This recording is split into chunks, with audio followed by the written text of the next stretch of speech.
Era digital sudah merupakan era disrupsi itu, Oke. di mana seluruh lini kehidupan orang-orang itu sudah beranjak dari era konvensional ke era digital. Itu hanya diperkenankan untuk promosi, Oke. bukan untuk transaksi.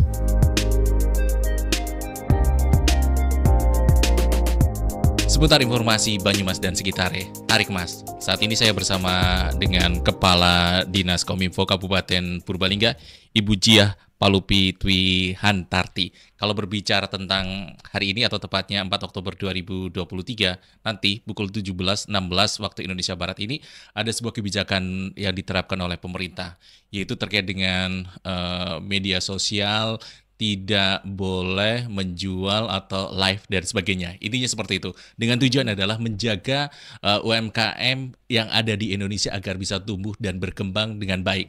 Karena kita ketahui harga untuk barang-barang yang live tersebut di media sosial tersebut itu sangat-sangat murah. Bahkan istri saya itu membeli 100 rupiah mendapatkan teflon yang harganya itu kalau di toko konvensional atau toko peralatan rumah tangga itu minimal sekitar 85.000 rupiah. Istri saya dapat 100 rupiah. Itu termasuk sudah ongkos kirim. Nah, kita akan berbincangkan dengan Bu Jiah. Bu Jiah, kalau melihatnya dari perspektif operator ini ya, Kominfo, walaupun ini Kominfo Kabupaten, seperti apa ini Bu Jiah? Aturan ini Bu Jiah? Ya, ini memang mengawali tema ini sebenarnya kesadaran kita semua nih bangsa Indonesia bahwa saat ini kan kita masuk sudah di era digital. Era digital sudah merupakan era disrupsi itu. Oke. Di mana seluruh lini kehidupan orang-orang itu sudah beranjak dari era konvensional ke era digital. Tak terkecuali terkait dengan perdagangan, terkait dengan jual beli. Dan ini dipicu juga dengan adanya pandemi COVID yang sudah melanda bangsa kita secara masif dari 2019 sampai 2022 awal lah katakanlah gitu ya. Itu kan menjadikan pola hidup masyarakat karena tuntutan kebutuhan pada waktu itu, adanya work from home, adanya stay at home untuk waktu yang lama, sementara kebutuhan pokok dan kebutuhan lainnya mereka meningkat, maka e-commerce hadir itu dengan cara yang sangat tepat. Oke. Di satu sisi kita memasuki era digital, era industri 4.0, di mana digitalisasi itu sudah suatu yang mutlak gitu ya. Sebuah keniscayaan. Suatu keniscayaan yang mau tidak mau harus kita ikuti. Masyarakat ditambah juga lagi ada serangan COVID, di mana kebijakan pemerintah itu ada PPKM dan sebagainya. Lah ini akhirnya membawa keterpurukan bagi para pedagang konvensional, para pelaku UMKM, di mana mereka sangat-sangat terbanting lah, tidak bisa bersaing secara sehat, tidak nalar. Oke, di luar Nurul. Iya, tadi contoh 100 rupiah dapat itu teflon, ya. harganya normal 85.000 rupiah. Bahkan kemarin ada yang dapat mobil dengan harga berapa ribu begitu. Oke. Yang melalui undian itu. Memang ya kondisinya sangat-sangat memprihatinkan, tetapi ini ya, mau tidak mau, suka tidak suka, terlepas dari berbagai dampak negatif itu tadi, kita tetap harus sadar bahwa tidak bisa lepas dari era digital itu. Hanya saja pemerintah sekarang mengatur yang tujuannya untuk menyelamatkan UMKM sesuai arahan dari Bapak Presiden kita. Akhirnya Permendag nomor 50 tahun 2020 disempurnakan menjadi Permendag nomor 31 tahun 2023. Isinya tentang? Isinya itu ada secara garis besar ya, aturan utama di Permendag yang terbaru itu. Ini pendefinisian model bisnis penyelenggaraan perdagangan melalui sistem elektronik yang PPMSE itu. Seperti loka pasar atau marketplace dan social commerce untuk mempermudah pembinaan dan pengawasan. Nanti akan dipilah menjadi dua pembagian yang besar itu, antara yang marketplace dengan yang social commerce. Oke. Di mana untuk yang melalui media sosial itu sekarang dilarang untuk melaksanakan transaksi jual beli. Jadi untuk yang di media sosial seperti boomingnya TikTok gitu. Oke, live TikTok. Iya, live TikTok shopping itu. Kemudian ada yang melalui WhatsApp, ada yang melalui Line shopping dan sebagainya. Itu hanya diperkenankan untuk promosi. Oke. Bukan untuk transaksi. Tidak boleh untuk jualan. Tidak boleh untuk jualan. Kalau mau jualan tetap harus masuk ke platform untuk yang e-commerce. Oke. Itu pokok satu seperti itu. Lalu yang kedua katanya harga. Ini ada penetapan harga minimum sebesar $100 Amerika Serikat per unit.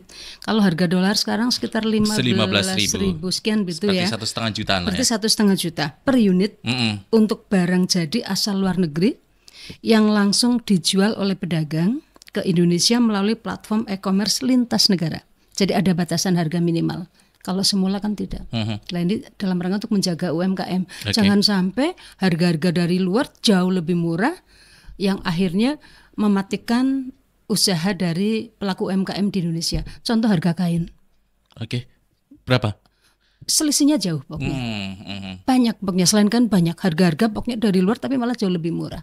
Harusnya secara logika tidak mungkin. Harusnya lebih mahal. Dan ya. itu dipertanyakan masuknya bagaimana kok bisa seperti itu. Tapi segini Bu, kita berbicara tentang secara keseluruhan di Kabupaten Purbalingga. Ini kan aturan pemerintah pusat. Kalau bicara tentang UMKM di Kabupaten Purbalingga, penggunaan media digital, media sosial dan sebagainya untuk promosi ataupun juga memperkenalkan produknya itu seperti apa sih Bu di Purbalingga sendiri Bu? Kami dinas yang menaungi itu kan Dinkop UKM, Dinas Koperasi dan Usaha Menengah Kecil itu. Melalui Dinkop UKM itu kami menggandeng ya para pelaku UMKM itu di situ.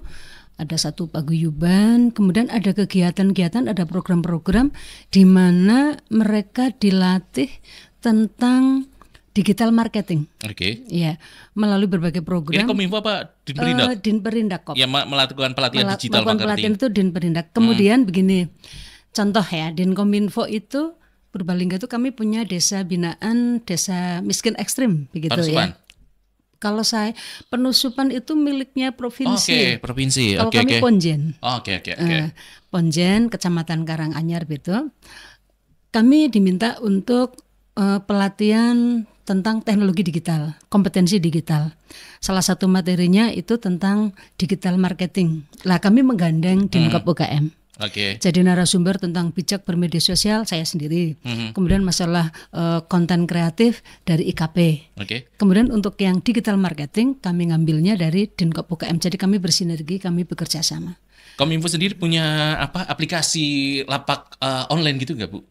Untuk menampung itu UMKM di Kabupaten Purbalingga. Sifatnya begini, kami itu kan selaku OPD yang mewadahi begitu ya yang menaungi ya. Jadi kami kalau ada permintaan dari OPD untuk membuat aplikasi begitu, itu kami akan membuatkan untuk OPD-OPD tertentu.